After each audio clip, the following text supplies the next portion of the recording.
Welcome to episode 50 of the Princeton Podcast, produced by Ken Greenberg and the podcast production team at HG Media, providing audio and video production services here in Princeton since 1999.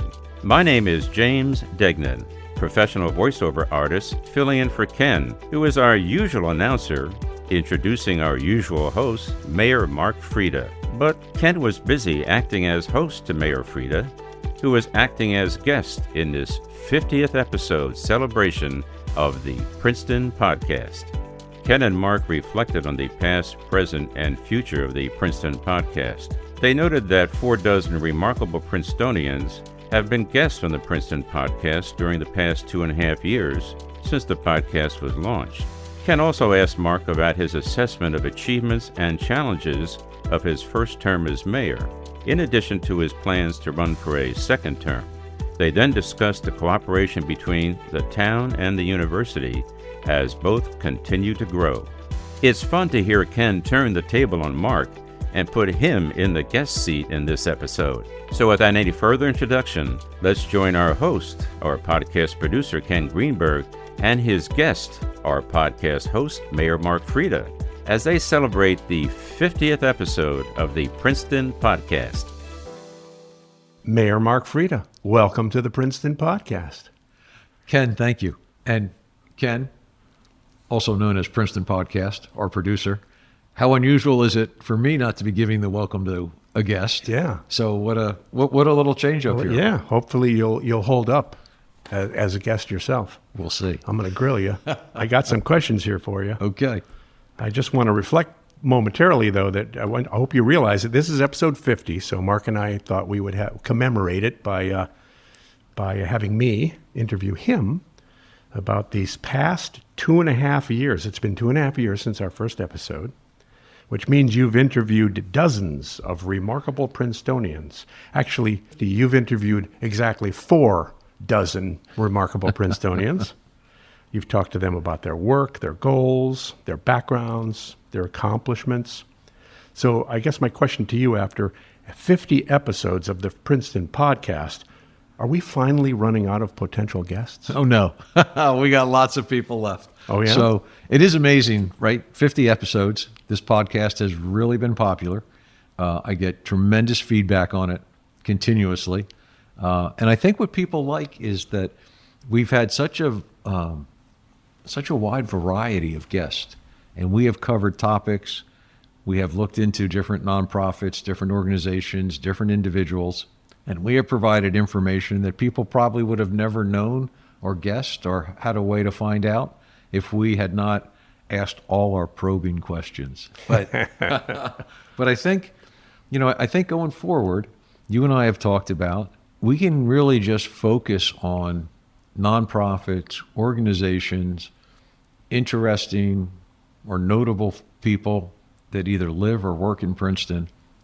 And I just don't see an end to potential guests. There's such a wide variety of people out there that's still on the list that I don't think we've scratched the surface yet. So good news for the podcast. Yeah. And I know from talking to some neighbors that the educational system in Princeton is one of the major reasons why a lot of families move here. That's right. So it's a great area for us to invite more people.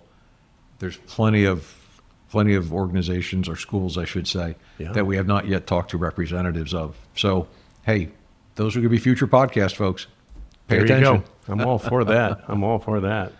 Well, I think it's interesting to see the change in how, when we started, we were always reaching out to folks, and to know now that people are reaching out to us to say, hey, can we be on the podcast? Yeah. So that's great. Absolutely. Getting some traction, Mark. There we go. Some traction. And speaking of traction, 2.5 years ago, when we started the Princeton Podcast, you were our newly elected mayor. And now you're running for a second term, I heard, through the grapevine. Some of the issues that you've addressed, accomplished, some of the challenges you've been dealing with in your first term, now that you can look back on the last 3 years. Yeah. What would you say about that? Well, I think one of the most interesting things was when I started as mayor, we were still in COVID.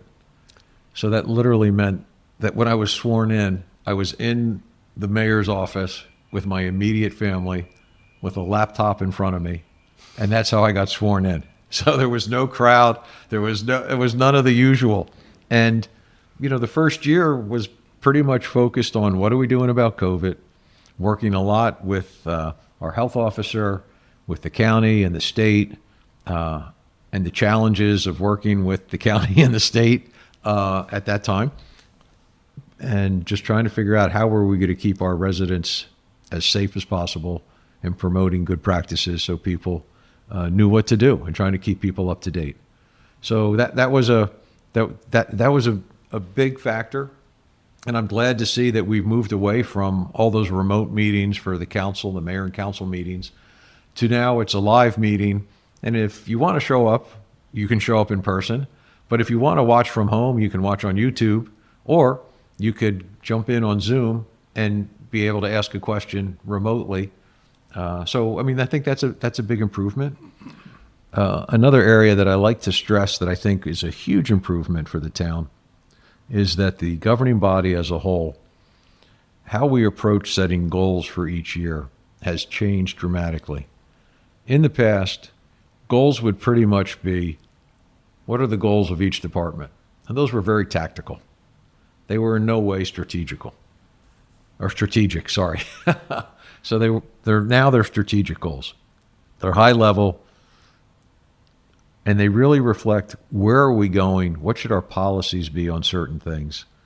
And then the departments, when the department heads meet on a very regular basis throughout the year, the goals are talked about every time they meet. So how is something we're about to do fit with one of the goals? And if it doesn't, is it something that we should be doing? And, not everything we do is going to be tied to a specific goal that we've created. There's just things that our departments have to do every day. But having those goals is a good way for everybody to try to be moving in the same direction. And we want our government and our staff, we want our whole organization moving in the same way. And then I think the other big improvement is that once we started meeting in person, it just made how the governing body gelled with each other to just happen quicker, better, and it's a better relationship. Nothing is better than actually talking to people face to face, interacting with them before or after a meeting, getting to just talk about whatever it is, help building a relationship. It's hard to build relationships over Zoom. Yeah. So, we've made a lot of progress. We get a lot done. And as much as people say, geez, you guys must all think the same or you all agree on everything, let me tell you, we definitely do not. I think that we pretty much all have the same values, but we don't always agree on how to do something or the priority or whatever. And we will have some pretty vigorous debates and discussions with each other about that. But at the end of the day, the governing body is committed to trying to do what's best for the town. May I ask, what were perhaps some of the contentious issues or some of the most challenging issues in the past few years? Yeah. Aside from COVID? Yeah. Right. Well, I think there's like a variety of things at different levels. Take the Witherspoon Street project and how we redid the upper part of Witherspoon. Should it be a one-way or not? That was a contentious discussion, I guess you could say, or a vigorous discussion. How wide should the sidewalks be? How much of a pedestrian area do we want it to be? And then how do we take the way that we design the street and not carry it fully down the rest of Witherspoon, but how do you take that image and kind of relate as you went further down Witherspoon, which has a whole different feel to it. We can look at some of our affordable housing developments and talk about, well, there was a court decision that said you will build X number of units and here's where you will build them. We've been having discussions on the Franklin Avenue lot. How many units are going to be there? Is it going to be affordable only, or will that be affordable and market rate? Or actually, is that going to be affordable and more of what you would term as the missing middle housing, which there's a great need for? So there's a lot of discussion around things like that. There's discussion around, let's say, on the police department. Last year, X number of officers were going to retire. In the past, what you would normally do is you wait till people retire, then you go out and start a recruiting process to hire new people. So until you do that and get those people in and trained, you don't have enough police officers. So what we decided to do was, we know a certain number of retirements are going to happen, so let's actually hire people prior to the retirements. So but by the time they get trained and the people actually retire, now the police force isn't going to be down 5 or 6 positions, which is a real problem, scheduling wise. And let's be proactive and make sure we have enough police on the streets at all times. So there's any number of things where we like, okay, is this a good idea? Is this a bad idea? And at the end of the day, we get there.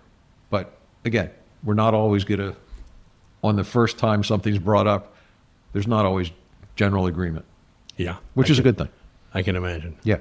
That was one of my first questions to you in the first episode was, how do you keep these discussions from becoming complete chaos with Princetonians and their strong opinions and their well thought out positions on things. Well, look, I think, and Ken, that's a good point. Whether it's the elected officials, the governing body, or people that show up at meetings, the key is you actually listen to everybody. Let everybody state what they want to state, suggest whatever they want to suggest. Make sure you get their viewpoint, and make sure people actually hear it, and then you can discuss it. And part of what I try to do is manage the discussion in a way that, okay, we don't need everybody to say the same thing 5 times. So I try to find a way to politely move people nicely. Okay, we've said that already. If it's already been said, can't you just say, I agree? And then we can move to the next thing. So a lot of this is just managing discussions and making sure that the important points all have a chance to be discussed, and we don't bury people in we're just going on and on and on and not saying anything of any great value. So try to keep us focused, try to keep us on track, and try to have meaningful discussions. And you can tell when that happens at a meeting, because people will walk away from the meeting and go, wow, that was a really good discussion. Glad we had that. Or somebody that was in the audience will say, hey, thanks a lot. I'm glad that you actually made people listen to me, allowed me to say what I wanted to say. And to me, that is like a huge accomplishment. And if people feel good about having a chance to talk to us at our meetings, that is just a huge victory. That's what it's all about. Yeah, I think so. Where it starts local. I'd like to ask you about your decision to run for the second term. Can you share with us a little bit of your thought process or the reasons behind why you want to do that? Yeah, well, first and foremost, I mean, I love the town. I've been here all my whole life, born here, raised here, never left. And I enjoy being mayor, to be honest. You get involved in so many different things, and I think I make a valuable contribution, along with all the other elected officials, and along with all our staff, and along with so many citizens that residents that get involved in so many different things that we might be discussing. So to be a part of an effort where so many people have the opportunity to get involved and do get involved, and to help something go from an idea to actually becoming real, is a good feeling. And I think local government is where you interact with your community the most. I could be walking down the street, I could be walking the dog, I could be at McCaffrey's, I could be anywhere in town, and people are like, hey, can I talk to you? Yeah, sure. And those are great conversations, and I encourage those. And I think everybody knows that. Yeah, they can tell. Everybody that knows you knows that genuine reasoning behind wanting to be the mayor and being a good mayor. Hopefully. Can you talk a little bit about, as you think about the next 4 years, should you be our mayor, what kind of challenges are you going to be up against, or what kind of things do you think you're going to be addressing that are going to be new? Yeah, I mean, hopefully I get reelected, and we'll see. That's many more months of things can happen. There's a primary election and a general election, and people actually have to vote for me. But hopefully they do. Yep. But that's their choice. It's very important that people know they have a choice. But I think if we look at some of the goals we set for this year that the governing body set, that really helps set where we're going, not just for this year, but for the next several years. Because as I said before, the goals are high level, and many of them are not going to be met in a single year. So, we are looking at roadway safety. We're looking at pedestrian and bicycle safety. And those are really big goals, because this is a built-up town. So you can't just say, oh, here was all farmland and I'm going to design a town on it tomorrow. That's not the case, right? So we have a town that was built for automobiles. And so trying to make changes to promote and increase pedestrian and bicycle safety is a challenge. it's not always it can be this or that. There's trade-offs, there's balances that have to be found. So anyway, I mean, that's part of our goals. And each of our overall goals have many subsets or specific goals under them. But, that pedestrian and bicycle safety is pretty darn important. Mm-hmm. We have a lot of environmental goals. We purchased a lot of open space last year. We're going to hopefully purchase more open space this year. And that's really a long-term thing. I mean, anyone that has lived in this area for a while, I mean, let's say if you've lived in this area for 40 or 50 years, and you look at how developed not just is Princeton, but how developed is the entire area around us, mm-hmm. how developed it has become. The fact that we are spending serious money, but spending serious money on open space, because at some point, there's just going to be so much development here and around us that if we don't preserve large chunks of open space now, we are going to lose out on that opportunity in the future. And from an environmental impact point of view, these are actions that we just have to take. From a climate action point of view, this is just like some incredibly important to our local community, but it's important. It just has an impact, a wide impact. So we can't say enough about our climate action plan, working with Sustainable Princeton, working with other groups in town that are promoting how we preserve open space, how we preserve all the parks, playgrounds, other areas that we have. The whole environmental area is another huge goal that has lots of things under it. We're looking at the facilities that the town owns. We recently did a facility study to look at everything we own and then help us create a long-term, big picture plan. What are we going to do with all these different properties that we own? And instead of looking at them one at a time, each as a standalone, look at the big picture and figure out where should we be going. Land is only going to get more expensive in Princeton. So do we really want to give up a piece of property? Maybe we want to lease it, but maybe we don't want to sell it. Right. And what is the proper use for it? Could it be used for some housing? Could it be used for this or that? What makes the most sense? So those are some things. And then we have a lot of things too, health and community services wise. We're doing a lot with human services. We have the Mayor's Wellness Campaign, which has really taken off. I mean, the library helps us a lot with that. There's other organizations in town getting on the bandwagon, which is just trying to promote both physical and mental health. And we've had some really great events around that. We have, like I said, human services is really, our human services department is top notch, doing a lot to help people. During COVID, the human services department set up a roundtable of all the nonprofits that are helping people with food insecurity. And they helped gather everybody. So there's regular meetings, monthly meetings of all those organizations to help them coordinate with each other. Because those are vital things to provide to help people that have a problem with food insecurity. Maybe they can't pay their rent. Maybe they can't pay their utilities. You don't want people getting thrown out of whatever housing they may be in because of something like that. And if we can find a way to help them, we should be doing that. We need to help all our residents. We have recreation goals. Community Park South, we're looking at how do we redo Community Park South, but just looking at, we'll be looking at Grover Park. So there's a number of areas. And then affordable housing is another area that we're going to be spending a lot of time on because we have all the housing that's being built now, but there'll be another round of affordable housing that the state's going to require all the communities in the state to build. So we need to start looking at that. What are we going to do? How much density do we want? Where do we want that density? Do we want to go with the typical, the developer builds housing, so if they build 100 units, you're getting 20 affordable and typically 80 market rate units. Well, is that the model we want, or do we want a different model? And there's different things that you can do to meet your obligation. So we need to discuss that because obviously it has a huge impact on the town, the character of the town, the infrastructure of the town. So we need to be talking about things like that. And relating to the idea of development, we have Princeton University. Yeah. I mean, the university is growing a lot. I mean, the university has a very healthy endowment, which allows them to look at where are they today and where do they want to be in the future. And so they have the means to make changes and expand to make them a more attractive university, to bring in more partners to help them fulfill their mission. And, we can see a lot of growth that's going on within the town boundaries, but also the growth that they have going on in West Windsor just across the lake. So, the university is great at planning and looking to the future. I mean, they have a 50-year plan. They have a 20-year plan. They know here's where we want to go, and they can continually refine that plan. And one thing I have said repeatedly is that we should be talking to them as often as possible. Where are you, the university, going? Where are we, the town, going? And when can we work together? If we're going on the same track, how can we help each other on the same track? And if we're not going to be on the same track on some things, well, let's discuss that early enough so that we're not at odds with each other. You know, another thing I say a lot to people is we can disagree and it's okay, right? Because usually we're disagreeing, it's a business discussion.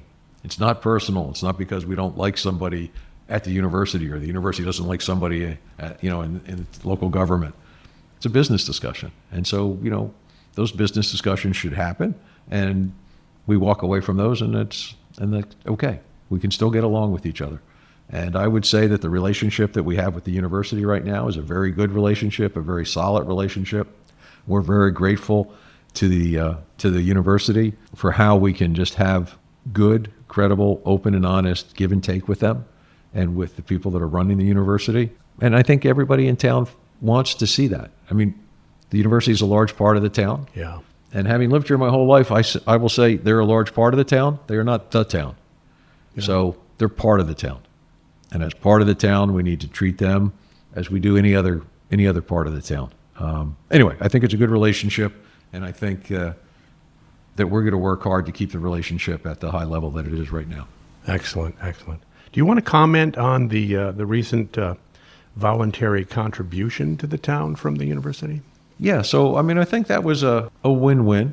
The university does an incredible amount of things that benefit the community. The fact that they're here benefits the community, just the fact that they sit here. But their voluntary contribution is really doing a lot of things. And I don't know that everybody read all the detail of the things they're doing. But it's a 5-year agreement that we have with them. It's roughly a $50 million agreement spread out over 5 years. And again, it's a voluntary contribution. There's nothing that says to the university, there's no law somewhere that says you have to do this. I mean, obviously we would put pressure on them if they decided not to, and we would, I guess, go to the court of public opinion. But we, again, the relationship is so good that that's not something that we have to worry about, and they're not worried about us doing that. We just sit down and talk to each other. But they're helping us with rental housing assistance, which is huge. They're going to help us with sewer work.